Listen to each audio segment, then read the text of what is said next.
నేడు అందుబాటులో ఉన్న నేతలతో సీఎం రేవంత్ రెడ్డి సమావేశం కానున్నారు. అలాగే పార్లమెంట్ ఎన్నికల వ్యూహాలపై కూడా చర్చించే అవకాశం ఉంది. అనంతరం రాజగోపాల్ రెడ్డి నివాసానికి సీఎం రేవంత్ రెడ్డి హాజరు కానున్నారు. భువనగిరి పార్లమెంట్ నియోజకవర్గ నేతలు ఈ నెల 14 నుంచి మే 11 వరకు సీఎం రేవంత్ సభలు జరగనున్నాయి. 100 రోజులు కాంగ్రెస్ పాలనపై ప్రచార పత్రాలు సమర్పించనున్నారు. నియోజకవర్గాల వారీగా నేతలకు సీఎం సూచనలు చేసే అవకాశం ఉంది. ఈ నెల 12, 13 తేదీల్లో మహారాష్ట్రలోనూ రేవంత్ ప్రచారం కొనసాగనుంది.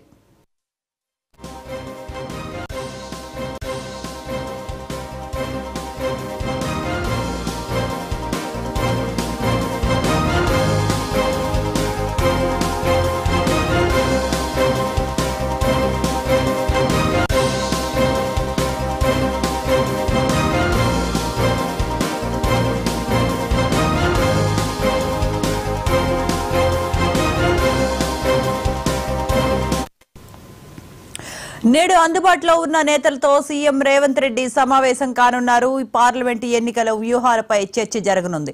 అనంతరం రాజగోపాల్ రెడ్డి నివాసానికి సీఎం రేవంత్ చేరుకోనున్నారు. అలాగే భువనగిరి పార్లమెంట్ నియోజకవర్గ నేతలు కూడా ఈ సమావేశానికి హాజరు కానున్నారు. ఈ నెల 14 నుంచి మే 11 వరకు సీఎం రేవంత్ సభలు జరగనున్నాయి. 100 రోజుల కాంగ్రెస్ పాలనపై ప్రచార పత్రాలు సమర్పించనున్నారు. నియోజకవర్గాల వారీగా నేతలకు సీఎం సూచనలు చేసే అవకాశం కనిపిస్తోంది. ఈ నెల 12, 13 తేదీల్లో మహారాష్ట్రలోనూ సీఎం రేవంత్ ప్రచారం కొనసాగే అవకాశం ఉంది. ఇదే అంశానికి సంబంధించిన మరిన్ని అప్డేట్స్ మా కరెస్పాండెంట్ శ్రీకాంత్ ఫోన్ లైన్ లో అందిస్తారు. Srikanth, good morning. Good morning Sravanthi. Parliament elections కి కాంగ్రెస్ పార్టీ పూర్తిగా సన్నద్ధం అవుతుందని చెప్పవచ్చు. సీఎం రేవంత్ రెడ్డి ఆధ్వర్యంలో సుమారు 14 స్థానాలు ఖచ్చితంగా గెలవాలనే లక్ష్యంతో కాంగ్రెస్ పార్టీ వెళ్తుందని చెప్పొచ్చు. అందులో భాగంగా అనేక రకాల వ్యూహాలు అమలు చేస్తుందని చెప్పొచ్చు. ఇందులో భాగంగా సీఎం రేవంత్ రెడ్డి నేడు అందుబాటులో ఉన్నటువంటి మంత్రులు, సీనియర్ ఎమ్మెల్యే తోటి ఆయన నివాసంలో భేటీ కాబోతున్నారు కొద్దిసేపట్లో. అయితే పార్లమెంట్ ఎన్నికల్లో ఎట్లాంటి వ్యూహం అనుసరించాలి, ఏ ప్రాంతాల్లో ఎట్లాంటి సమస్యలు ఉన్నాయి, ప్రజల్లోకి ఎట్లా వెళ్ళాలనే అంశాలు ఆయన కూలంకషంగా చర్చించే అవకాశం కనిపిస్తుంది. అదేవిధంగా ఈ నెల 14 నుంచి వచ్చే నెల మే 13 ఎన్నికలు ఉన్నాయి కాబట్టి మే 11 వరకు ప్రచారం ఉంది. మే 11 దాకా సీఎం రేవంత్ రెడ్డి సభలు ఏర్పాటు చేస్తున్నట్టు తెలుస్తుంది. అదేవిధంగా ఇప్పటికే సీఎం రేవంత్ రెడ్డి పలుమార్లు చెప్పారు 100 రోజుల పాలన రెఫరెండంగా ప్రజల్లోకి వెళ్తున్నామని చెప్పి పేర్కొన్న నేపథ్యంలో ఆ 100 రోజుల పాలన పోలుస్తూ 100 రోజుల్లో కాంగ్రెస్ ప్రభుత్వం వచ్చిన తర్వాత రేవంత్ సర్కార్ తీసుకున్న నిర్ణయాలు, ప్రజలకు జరిగిన మేలు, వీటన్నిటిని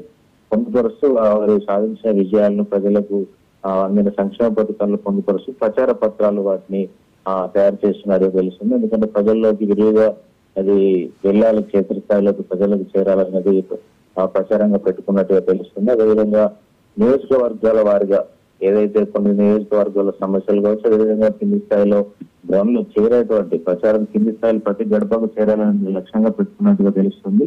ఈ నేపథ్యంలో నియోజకవర్గాలుగా సమీక్షిస్తూ ఆ నియోజకవర్గంలో ఎట్లాంటి క్రియేట్ చేయాలనే దాని మీద కూడా చర్చించే అవకాశం ఉంది.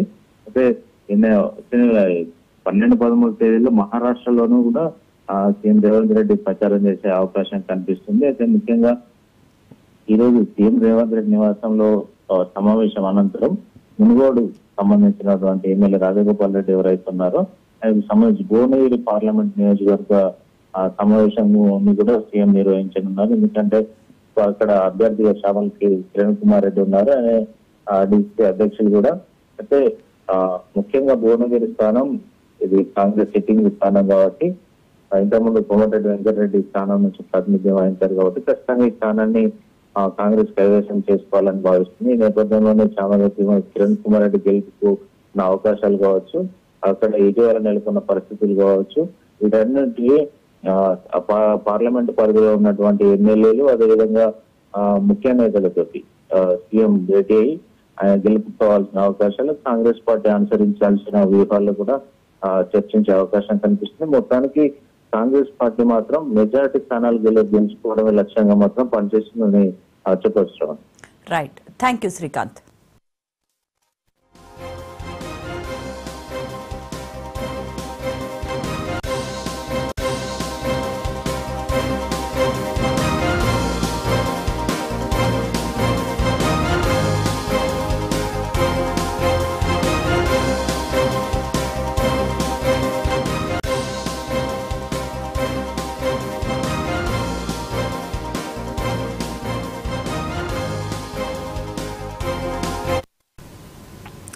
నేడు అందుబాటులో ఉన్న నేతలతో సీఎం రేవంత్ సమావేశం అవుతారు. అలాగే పార్లమెంటు ఎన్నికల వ్యూహాలపై చర్చ అనంతరం రాజగోపాల్ రెడ్డి నివాసానికి సీఎం రేవంత్ రెడ్డి చేరుకుంటారు. సీఎం రేవంత్ రెడ్డి సమావేశానికి భువనగిరి పార్లమెంట్ నియోజకవర్గ నేతలు కూడా హాజరవుతారు. అలాగే ఈ నెల 14 నుంచి మే 11 వరకు సీఎం రేవంత్ సభలు జరిగే అవకాశం ఉంది. 100 రోజుల కాంగ్రెస్ పాలనపై ప్రచార పత్రాలు సమర్పించనున్నారు. నియోజకవర్గాల వారీగా నేతలకు సీఎం సూచనలు చేసే అవకాశం కనిపిస్తోంది. అలాగే ఈ నెల 12, 13 తేదీల్లో మహారాష్ట్రలోనూ రేవంత్ ప్రచారం కొనసాగే అవకాశం కనిపిస్తోంది.